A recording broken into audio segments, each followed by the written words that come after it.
Minute में मैं आपसे एक जरूरी बात कहना चाहता हूं। 3 मिनट भी नहीं लगेंगे। हम लोगों का ध्यान इमाम की तरफ नहीं होता है। हमारी आदत बस यह है कि हम इमामों की टांगे खींचते रहते हैं। अगर इमाम मोटा हो जाए तो लोग कहते हैं भाई रोटियां लग रही हैं इमाम साहब को। अगर इमाम कमजोर हो जाए तो आदमी कहता है समझ में नहीं आ रहा है, बंदा जब से आया है घुलते ही गा रहा है। अगर इमाम साहब थोड़ा साफ सुथरा रहे तो लोग कहते हैं इमाम क्या हीरो है, हीरो।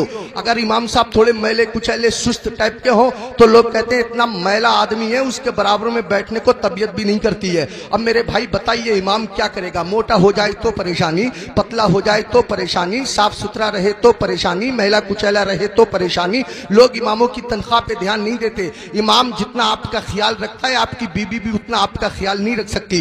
रात के 12 बजे आप मस्जिद के इमाम को उठाइएगा, हजरत बच्चा रो रहा है दम कर दीजिए। कभी इमाम साहब खिसियाते नहीं, नाराज नहीं होते। इमाम साहब दरवाजा खोलते हैं, सर्दी में वुजू करते, आपके बच्चे पे दम करते हैं। अब रात के 12 बजे जरा बीबी को उठाइएगा, सर पकड़ के कहेगी मेरे तो नसीब ही फूट गए, जब से इस घर में आई हूं ना दिन में आराम है ना रात को नींद है। अजीब अजीब से हालात हैं। आप गौर कीजिए, एक घर का खर्चा कम से कम मामूली 15,000 से 20-25 हजार के दरमियान होता है महीने का खर्चा। इस महंगाई के दौर में मामूली दरमियानी खर्चा, और अगर इससे ज्यादा आप करेंगे तो उसकी कोई हद नहीं है।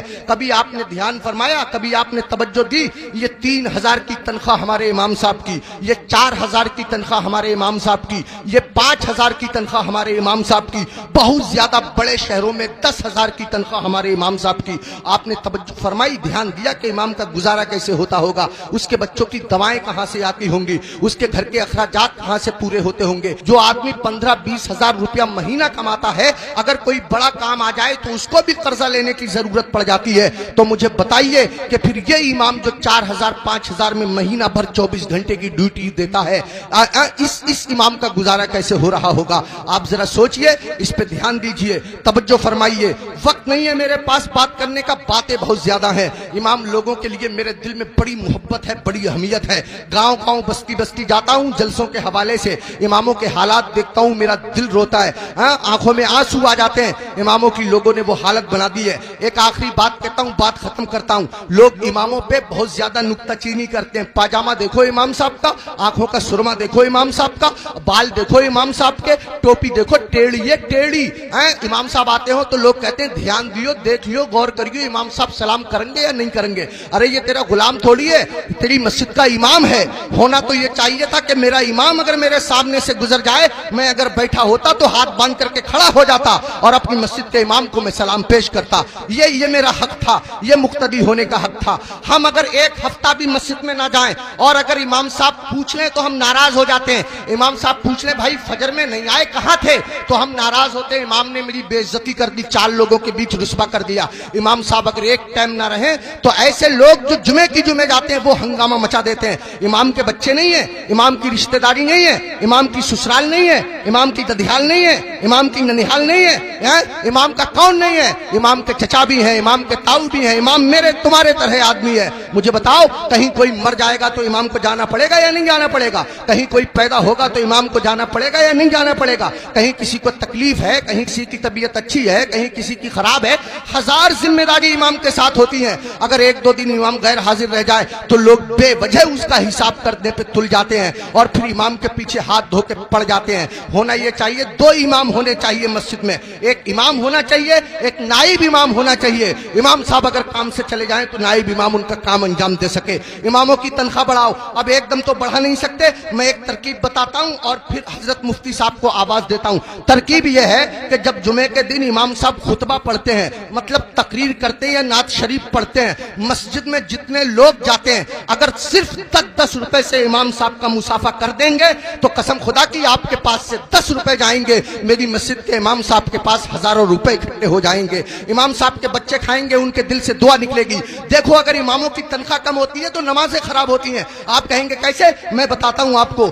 इमाम साहब की तनख्वाह 4,000, बीबी की दवा चल रही है 3,000 रुपया महीना की, 100 रुपया रोज उसकी बीबी की दवा चलती है। अब कितने रुपए बच्चे उसके पास? 1,000। उसमें गैस सिलेंडर भी है, उसमें तेल भी है, उसमें नमक मिर्च भी है, उसमें दालचीनी पत्ती भी है, सब दुनिया भर के खर्चे। आप गौर कीजिए, अब इमाम साहब मस्जिद के मुसल्ले पे खड़े हैं, नियत बांधे हुए नमाज की, अब पढ़ रहे हैं सुब्हानक अल्लाहुम्मा व बिहम्दिका व तबारक अस्मुक व तआला जद्दुक व ला इलाहा गैरुक। अब सुबहाना जब खत्म हुआ तो इमाम साहब मन मन में सोच रहे हैं यार कोई मर भी तो नहीं रहा है, 40वां हो जाता, कुछ रुपए मिलते, खर्चा चल जाता। यार किसी की शादी भी तो नहीं हो रही है, निकाह पढ़ाने के लिए मिल जाता। इमाम साहब खड़े हैं मुसल्ले पे, सोच रहे हैं, पढ़ रहे हैं 40वां, खड़े हैं मुसल्ले पे, पढ़ा रहे हैं निकाह। कसम खुदा की अगर तुम लोगों ने अपने इमाम की तनख्वाहें माकूल रखी होती तो तुम्हारा इमाम जहां होता, इमाम की नीयत भी वही होती। तुम्हारा इमाम जहां होता, इमाम का दिल भी वही होता। तुम्हारा इमाम जहां होता, इमाम का ख्याल भी वही होता। इमामों की तनख्वाहें बढ़ाओ, मिला करो,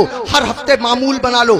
जब तुम कमाते हो, हजारों कमाते हो, मामूल बना लो कि हर महीने मैं इमाम साहब को गौसे आजम की तरफ से 11 रुपए दूंगा, या 1100 रुपए दूंगा, या 500 रुपए दूंगा। महीने में तुमको तनख्वाह मिले 10,000, महीने में तुमको तनख्वाह मिले 15,000, 8,000, 8,000 में से 100 रुपए चुपके से जाओ, इमाम साहब से मुसाफा करके आ जाओ। अगर बस्ती में 100 घर हैं, सबके सब 100-100 रुपए से मुसाफा करेंगे, हिसाब जोड़ आप लेना रुपए कितने हो जाएंगे, इमाम साहब का काम हो जाएगा। मैं कहना ये चाहता हूं, इतना बड़ा इमाम, कभी तुमने सोचा तुम लोग अपने बिस्तर पे सोते रहते हो फजर की नमाज के वक्त, तुम्हारा इमाम तुम्हारी बस्ती की मस्जिद के मुसल्ले पे बैठ के तुम्हारे लिए दुआ कर रहा होता है, या अल्लाह मेरी बस्ती पे करम फरमा, या अल्लाह इस बस्ती पे रहम फरमा, लोगों के कारोबार में बरकत अता फरमा, इज्जत की हिफाजत फरमा, दौलत की हिफाजत फरमा, आबरू की हिफाजत फरमा। और तुम उसी इमाम के पीछे पड़े रहते हो जो तुम्हारे लिए दुआएं करता रहता है। एक आदमी पड़ा रहता था बहुत इमाम के पीछे, एक दिन पकड़ लिया इमाम साहब ने, अबे फजर की नमाज पढ़ी है? बोला बिल्कुल पढ़ी है। इमाम साहब बोले कै रकअतें पढ़ी है? बोला 10।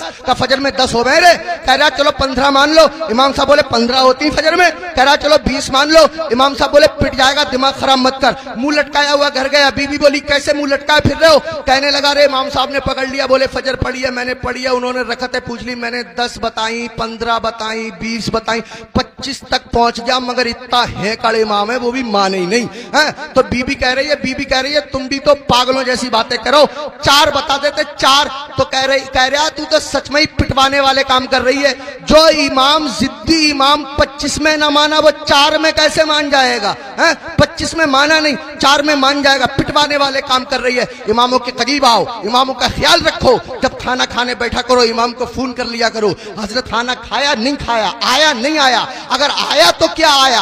अगर तुम्हारे घर कोई अच्छी चीज बना करे इमाम को पहुंचा दिया करो, इमाम का ख्याल रखा करो। बाल काटने की दुकान है, इमाम से बाल तरशवाने के पैसे मत लिया करो। कपड़े सिलने की दुकान है, इमाम के कपड़े फ्री सिल दिया करो। पूरी बस्ती का एक इमाम है, क्या नहीं हो सकता? मुश्किल काम नहीं है, मुश्किल काम नहीं है। एक इमाम के साथ अगर ये रियायत की जाए, कोशिश करो अपनी मस्जिद के इमामों को हज कराओ, उम्रे के लिए भेजो, सब मिलकर के कोशिश करो, तो कोई कर रहा काम नहीं है। मैंने बहुत कीमती वक्त ले लिया, आपसे भी मैं माफी चाहता हूं और मुफ्ती साहब से भी मैं माफी चाहता हूं। मिंबर शरीफ पे बैठे हुए तमाम लोगों से मैं माफी चाहता हूं। मेरे दिल की तमन्ना थी, मेरी आरजू थी, इमामों के बड़े बुरे हालात लोगों ने बना दिए। यही वजह है हमारे 50% मौलवियों ने अपना कारोबार शुरू कर दिया, इमामतें छोड़ दी, और इमामों के साथ ऐसे ही रवैया रहा तो कसम खुदा की तुम लोगों के बच्चों को अल्लाह और रसूल का नाम सिखाने वाले लोग मिलना मुश्किल हो जाएंगे। ऐसी हालतें पैदा हो जाएंगी। इमामों की कदर करो, इन लोगों से दीन जिंदा है, इन लोगों से इस्लाम जिंदा है, इन लोगों से हमारा मजहब जिंदा है। शायरों के कदमों पे 1-1 हजार, 2-2 हजार,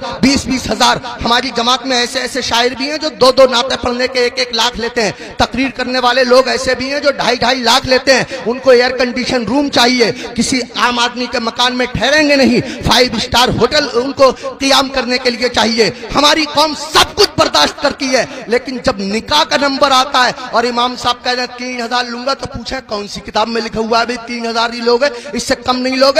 और वो 3,000 में से भी 500 रुपए ले लेते हैं मस्जिद के लिए, 1,000 रुपए मस्जिद के लिए। शरीयत का मसला ये है, निकाह पढ़ाने में जितने पैसे मिलते हैं वो सबके सब इमाम निकाह पढ़ाने वाले के होते हैं। अगर जबरन उससे मस्जिद के लिए पैसे लिए जाएंगे तो लेने वाले लोग मैदान महशर में उसका कर्जा देने के लिए तैयार रहे। इमाम के साथ वो ज्यादती जो लोग कर रहे हैं, इमाम के नाम से उगाते हैं ईद में लोग पैसे, 40,000 50,000 इमाम साहब को दे दिए, 7,000 8,000 बाकी बचा लिए। अरे इमाम के नाम से उगाया, इमाम को दो, मस्जिद में और काम है, उसके नाम से कमाओ, उगाओ, इकट्ठे करो और मस्जिद में लगाओ। बहरहाल अल्लाह ताला माफ फरमाए, कोई भी शाखे तमन्ना हरी नहीं होगी, तेरे बगैर बसर जिंदगी नहीं होगी। जो दूसरों को अंधेरे में देखना चाहे उसी के घर में कभी रोशनी नहीं होगी। मैं ये नहीं कहता कि नात पढ़ने वालों को मत दो, मैं ये नहीं कहता कि तकरीर करने वालों को मत दो। अगर इनको देना बंद कर दोगे तो हम लोगों के बच्चे कैसे पलेंगे? मैं कहता हूं इनको भी दो, मगर इनके साथ साथ अपने इमाम का भी ख्याल रखो। ये तो हफ्ते में 1 बार मिलेंगे, साल में 1 बार जब जलसा होगा, सुबह को आप मेरा फोन लगाइएगा, 2 बजे तक हम फोन बंद करके करके सो जाएंगे। आपका इमाम तो 30 में काम आता है, आपका इमाम तो 10वें में काम आता है, आपका इमाम तो 20वें में काम आता है, आपका इमाम तो 40वें में काम आता है, ये छमाई में बरसी में काम आता है। ये वो इमाम है जो तुम्हारे बाप का निकाह पढ़ाता है, तब आदमी जायज तरीके से पैदा होता है। अगर इसने बाप का निकाह ना पढ़ाया होता तो आदमी दुनिया में पैदा होने के बाद किसी को मुंह दिखाने के काबिल ना रहता। आज मैं इज्जत से खड़ा हुआ हूं, ये मेरे मस्जिद के इमाम साहब की बदौलत है। उन्होंने मेरे बाप का निकाह पढ़ा दिया था। आइए हजरात।